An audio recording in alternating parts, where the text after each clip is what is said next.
Question कह रहा है कि एक संख्या, कोई संख्या है, मैं मान लेता हूं कि हमारा जो संख्या है वो है x। हमारा जो संख्या है वो कितना है? x है। तो कहता है कि एक संख्या के दुगना में, एक संख्या के दुगना में, तो एक संख्या के दुगना में, तो संख्या तो x है, तो संख्या को दुगना में, तो दुगना का मतलब 2x। एक संख्या के दुगना में अगर 9 जोड़ दें, एक संख्या के दुगना में 9 जोड़ने से प्राप्त संख्या, यानी इस संख्या के दुगना करके जोड़ेंगे और जो भी संख्या प्राप्त होगा, कहता है कि प्राप्त संख्या का मतलब गुना, प्राप्त संख्या का 3 गुना 75 है। हो गया, 3 गुना 75 है। मैं फिर से बताता हूं, मैं मानता हूं कि संख्या x है और उस संख्या का दुगना करिए, दुगना करके 9 जोड़ दीजिए और 9 जोड़ने पर जो भी आपको प्राप्त होगा उस संख्या का मतलब गुना, उस संख्या का 3 गुना 75 है।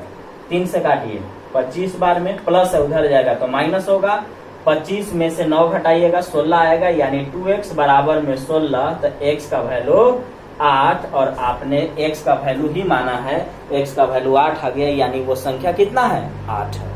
अब आप चाहें तो इसको डायरेक्ट ऐसे देख सकते हैं। कहता है कि अगर मैं मान लेता हूं कि संख्या 8 ही होता तब कैसे?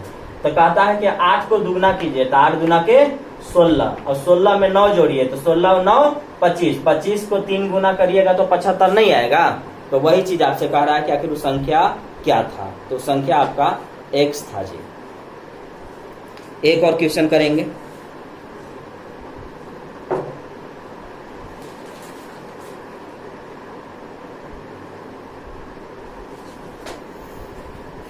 हो गया हो तो नेक्स्ट बोलिए जल्दी से। बैंक पीओ में पूछा हुआ क्वेश्चन है, इसको भर करते हैं, उसके बाद कल पढ़ेंगे। हाँ चलिए लिखिए।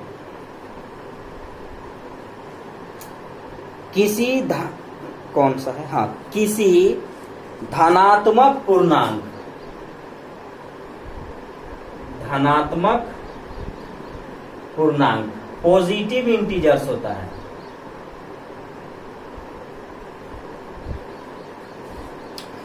किसी धनात्मक पूर्णांक का वर्ग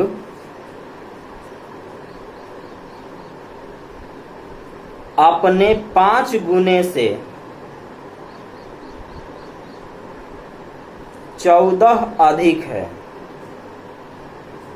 किसी धनात्मक पूर्णांक का वर्ग अपने 5 गुने से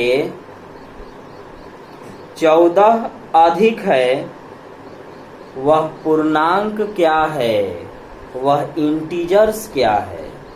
वह पूर्णांक क्या है? वह पूर्णांक क्या है? बैंक पीओ में पूछा हुआ है, जल्दी से कीजिए, 1 मिनट का टाइम है आपके पास, तो तक मैं इधर वाला मिटा लेता हूं।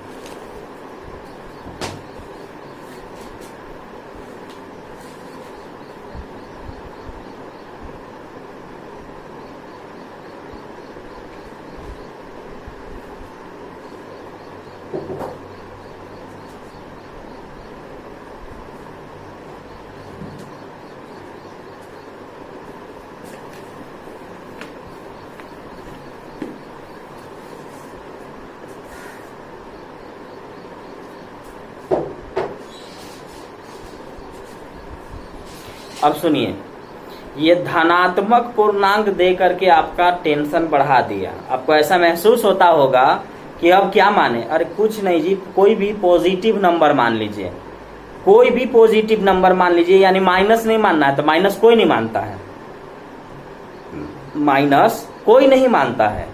तो आप ऐसा ही बोलिए ना कि डायरेक्ट संख्या बताइए, संख्या। तो आप संख्या, ये जो धनात्मक पूर्णांक है वो सिर्फ संख्या के बारे में बोल रहा है कि आखिर वो संख्या क्या है। तो हम मान लेते हैं कि संख्या मेरा x होगा, मान लेते हैं कि हमारा जो संख्या है वो संख्या कितना है?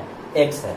अब उसने कहा कि किसी धनात्मक पूर्णांक का वर्ग, यानी संख्या का स्क्वायर, संख्या का स्क्वायर अपने 5 गुने से, अपने 5 गुने से 14 अधिक है, अपने 5 गुने से 14 अधिक है। फिर से मैं वही बात पे आ जाता हूँ, अधिक है, कमी है, वृद्धि है, अंतर है, सब का मतलब होता है दो संख्याओं के बीच में माइनस कर देना। तो इससे 14 कितना है? अधिक है।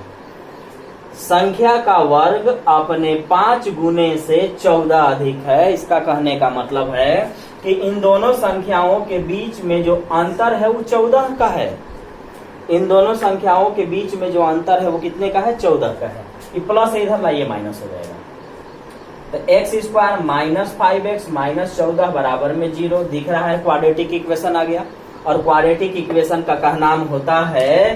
क्वाड्रेटिक इक्वेशन का क्या नाम होता है? किसको आप मल्टीप्लाई करिए यानी गुना करिए, और गुना करने पर जितना आएगा इसको ऐसा तोड़िए कि गुना करें तो यही आए और जोड़े या घटाएं साइन के अनुसार तो ये आ जाए। तो देखिए, तो 14 लाना है, तो 14 5 को कैसे लाइएगा? तो 7 और 2 अगर मैं उठा लूं तो 7 दूना के 14 हो जाएगा, और 7 में से 2 घटा देंगे तो 5 आ जाएगा, और ये आ जाएगा। तो यहाँ आ गया x square minus 7x plus 2x minus 14 बराबर 0। ऐसा क्यों लिया? माइनस 7 में से 2 प्लस माइनस तो घट जाएगा, तो माइनस 7 में से 2 घटाएंगे तो माइनस 5 आएगा, और 7 और 2 में अगर गुना करेंगे तो 7 दूनी के 14 आएगा, लेकिन ये माइनस वाला माइनस रह जाएगा। इसलिए सारा प्लस माइनस का ध्यान रखना बहुत ज्यादा जरूरी है। क्वाड्रेटिक इक्वेशन में मेन खेल तो प्लस माइनस का है। अगर प्लस माइनस चुके तो काम हो गया आपका खत्म। आइए x कॉमन लीजिए, तो x माइनस 7 प्लस 2 कॉमन लीजिए, x माइनस 7 बराबर 0। इन दोनों के बदले 1 को लिखा जाता है, और इसको लिखिए x प्लस 2। याद कीजिए, अभी तुरंत मैं कुछ देर पहले ही बताया हूं कि यहाँ से जो माइनस होता है वो प्लस में निकलता है, और जो प्लस होता है वो माइनस में निकलता है। तो x का वैल्यू आ गया प्लस में 7, और यहाँ आ गया प्लस है माइनस होगा, x का वैल्यू आएगा माइनस 2। आपको यहाँ मैं बताया हूँ कि जो पॉजिटिव होता है, जो प्लस में आता है वही वैलिड है, माइनस वाला वैलिड नहीं है। तो इसका मतलब है कि हमारा जो संख्या है वो कितना है? 7 है। अब आप चाहें तो इसको आप प्रूव कर सकते हैं। उसने कहा कि अगर मैं मान लूं कि सच में वो संख्या 7 सही है, तो 7 का स्क्वायर कितना होता है? तो 49, और 7 में 5 से गुना कीजिएगा तो 7 5 35, घटा के देखिए 14 आ गया। ये हो गया प्रूफ। तो आप आराम से बाई ऑप्शन डायरेक्ट उठा लीजिएगा, तुरंत काम हो जाएगा।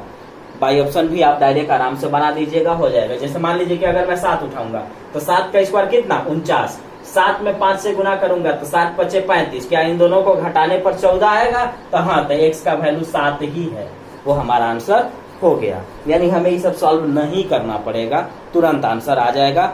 मैक्सिमम लोगों का 7 आंसर था। सत्यम, अफजल, निकिता, सुषमा देवी नहीं है मेरे ख्याल से, सुमन है, और राकेश। चलिए ठीक है, आज क्लास को यहीं तक रखते हैं, और फिर देखेंगे कि इंग्लिश वगैरह कब से पढ़ें। फिलहाल अभी मैथ पर ही छोड़ते हैं, और जो लोग नहीं देख पाए होंगे वो मैं 10 बजे तक वीडियो अपलोड कर दूंगा, वहां जाकर के देख लेंगे। और थोड़ा ध्यान रखना है, ये सब लाइक सब्सक्राइब शेयर वगैरह सब करते रहिए। चलिए ठीक है, ठीक।